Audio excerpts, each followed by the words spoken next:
Yo, what's up mga kauragon? So ngayon nga ay naubusan tayo ng patoka sa ating mga bibi or tinatawag na pato sa iba.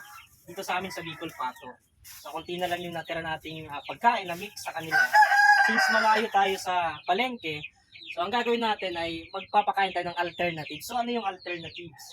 So eto, meron tayo ditong sapal ng nyug. Okay, kasi kanina naggulay. At the same time, meron tayo ditong bahaw. So bahaw na kanin yung tira-tira. So pwede siyang i-mix. So, ganito lang yung gagawin. So, lagay lang natin yung sapal. Tapos yung bahaw. Tapos, sabay na natin tong natirang pagkain nila. Ayan. Tapos, lalagyan lang natin ng tubig. Okay? Para mamekos-mekos natin magpinsan. So, tapos, palag-palag na. Pero kung kahit walang mga corn, mga crack corn or something na okay lang kahit sapal lang or bahaw lang. So, pwede na yan. Ito na yung finished product. Okay, ito na yung alternatives natin na ipapakain sa alaga nating bibe. Kung nawalan kayo ng pagkain sa manok, pwede na rin siya pansamantagal. Okay. So, kumakain din ito yung mga alaga nating manok. So, tara, ipakain na natin. So, itatry natin dito sa mga Rhode Island na nasa brooder house natin. So dito nga, sa labas ko na lang sila binigyan kasi napakain ko na sila kanina. So ang purpose natin ngayon ay yung mga bibe. So pinapakita ko lang sa inyo dito na kumakain din ito yung mga alaga nating Rhode Island, mga native at saka iba pa. At dito nga, lalagyan natin yung mga baby pato natin. Alright, so meron tayo ditong 7 pieces na maliliit pang pato.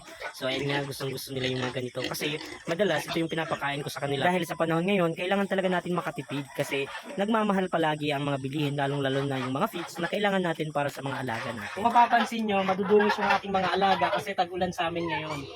So normal yan kapag tag-ulan sa mga alaga natin na madudungis sila. So ayan, nag-uunahan agad. So paborito rin ng mga ganitong alaga yung mga ganitong alternatives na pagkain. Kung mapapansin nyo dun sa previous vlog natin, so meron din ako dun pinakita kung paano makakatipid sa mga alaga natin na ganitong ang alternative. So yun naman ay hiningi ko sa palengke kasi nung pumunta ako ng palengke, may nakita akong maraming mga tira-tirang gulay, yung mga reject na nila. So yun yung hiningi ko at yun yung pinakita ko sa inyo para naman makatipid. So walang gastos talaga kasi hiningi ko lang kasi itatapon lang naman nila yun. So imbis na itapon, so napakinabangan pa natin sa ating mga alaga. So masarap kasing katayin yung mga bibi, kaya ang sarap talaga pag meron kang alaga. Last time nung birthday ni mama, so nagkatay kami ng dalawa, so binawasan natin. Since may alaga tayo, so nakatipid na tayo, hindi na tayo bumili pa para may makatay lang. Ang bibi kasi or pato, mas masarap siyang pang ulam, lalong-lalong na mas masarap siya pang pulutan. So yung pinakatay natin, dinagdag natin siya sa pangpulutan. Oh, shout out dyan sa mga mangiinom dyan, kaway-kaway, sa mga mahilig magpulutan ng mga bibi. By the way, kung sa Facebook or sa TikTok ka naman nanonood, pwede paki-click naman yung follow button dyan at paki-like naman kung nagustuhan mo. At kung sa YouTube naman, baka pwede naman paki-click yung subscribe button. Isang follow, isang like, isang share, isang subscribe. Malaking tulong na po yan sa akin. Thank you!